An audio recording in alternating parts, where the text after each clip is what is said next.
First of all, I'm Don Sari. I'm chair of the U.S. NMO for YASA, and I'm also chair of the council at YASA. And it's my privilege to introduce Ambassador Wolfgang Waldner. Now, Ambassador Wolfgang Waldner was born and raised in Villach, Austria. He started his career in the Federal Ministry for the European and International Affairs in 1981. Previous to his appointment as Austrian, not Australian. It's the one without. I got to remember which one has kangaroos and which ones don't. As the Austrian ambassador to the U.S., he served as state secretary for the European and International Affairs from 2011 to 2012 in the regional government of Carinthia, and as director of the Museum Kotte in Vienna from 1999 to 2011. He served two postings in the U.S. as director of the Austrian Cultural Fora in Washington, D.C. and New York. In fact, while we were standing here, we heard some nice stories about his sailing up in Lake Michigan, up near the Mackinac Islands. Most recently, Ambassador Waldner served as Director General for Cultural Policy of the Foreign Ministry in Vienna. Ambassador Waldner is married, the father of two daughters. I am too, but I have more hair than you. Oh, you have more hair than they do, or somebody does. He holds a doctorate in law and languages of the University of Vienna, postgraduate diplomas from Johns Hopkins School for Advanced International Studies, and the University of Science in Grenoble. Recently came here. He assumed his duties as head of the mission in Washington on January 11th, 2016. Ambassador?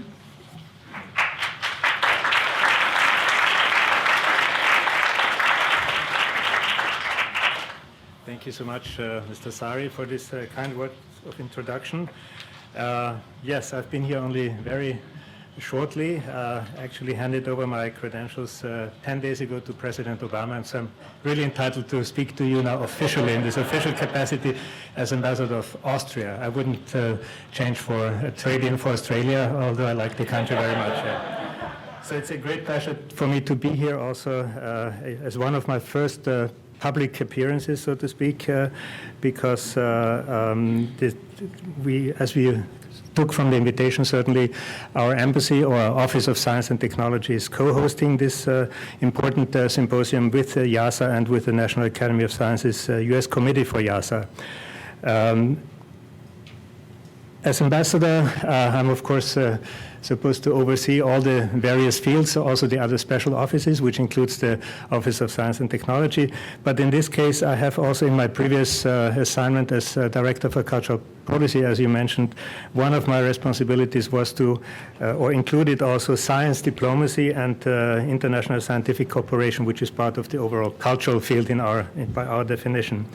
And international scientific cooperation is, of course, essential in furthering and developing our societies. And this is particularly true as we are faced with great challenges, such as those going to be discussed in today's panel discussions: sustainable development, Arctic changes, and the global climate.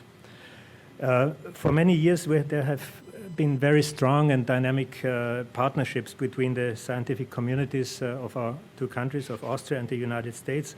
And on our side, I apologize for mentioning this, we have to do it. We have to do a little marketing for our work. It is the Office of Science and Technology at our embassy, which is instrumental. We have the Deputy Director here, Simone Böttcher. She's doing a great job now, representing also her new boss, who is in Vienna actually today and coming back tomorrow.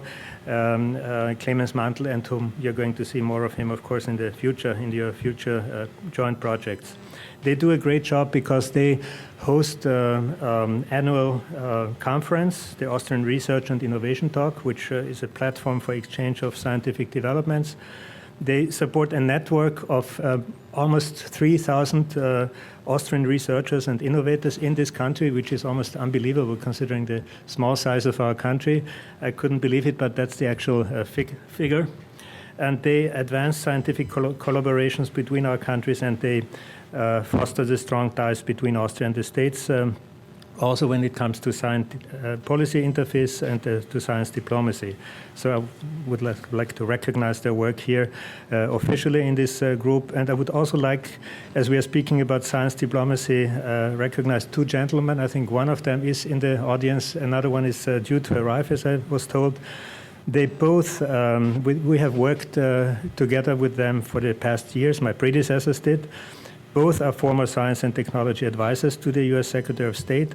Both are currently with AAAS, and both have been instrumental in furthering these scientific ties between our two countries. I'm speaking of Dr. William Cole Glazier. I hope I pronounce your name correctly, sir. Senior scholar in the Center for Science Diplomacy at AAAS. He will be a speaker, as you could certainly take from your programs. And Dr. Norman Neureiter, who has not arrived yet, but he's also very important in this cooperation between our two countries, also director at the Center for Science, Technology and Security Policy at AAAS. And he's a recipient of an Austrian very high decoration, the Austrian Cross of Honor for Science and Art First Class, which has been bestowed upon him by one of my predecessors, of course, on behalf of our president. So. IASA is a very important organization for Austria and I suppose for the whole world, but especially for Austria since we are the host country. We had a good chance to talk with Dr. Kabat until an hour ago. It is a significant player in this close partnership between our two countries, and I'm very, very proud that this organization is located in Vienna. I just found out that it was started the same year when I began my university studies in Vienna. So this is quite some time ago. It was, and you're celebrating the 45th anniversary in 3 years, so you all can imagine how old I am. So they are located in and based in this wonderful castle south of Vienna, Luxembourg Castle, which I toured many times. Well, I was a tour guide during my student years, and I took American tourists also to Luxembourg Castle, but IASA was not so settled at that time, and it was certainly not accessible for foreign tourists.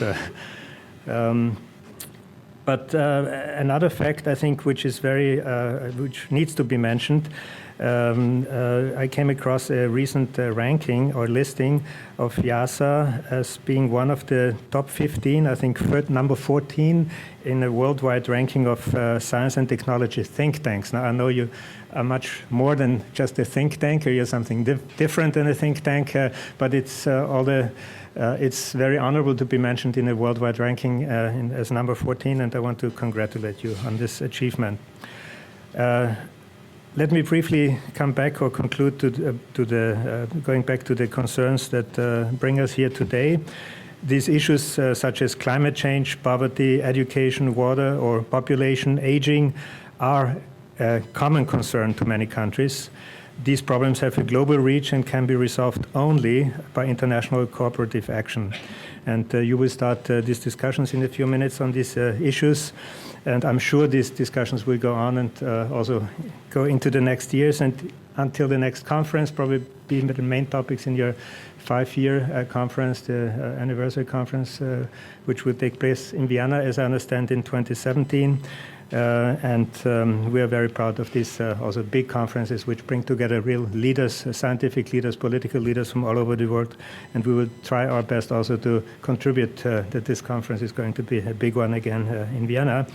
And I'd like to conclude by saying that these are our joint objectives which are being discussed here. These sustainable development goals are, of course, very, very on everybody's mind, and we are anxious to seeing them transformed from aspiration to reality through your work and through your endeavors. And in this sense, I'd like to wish you a very good conference, and thank you very much for your attention.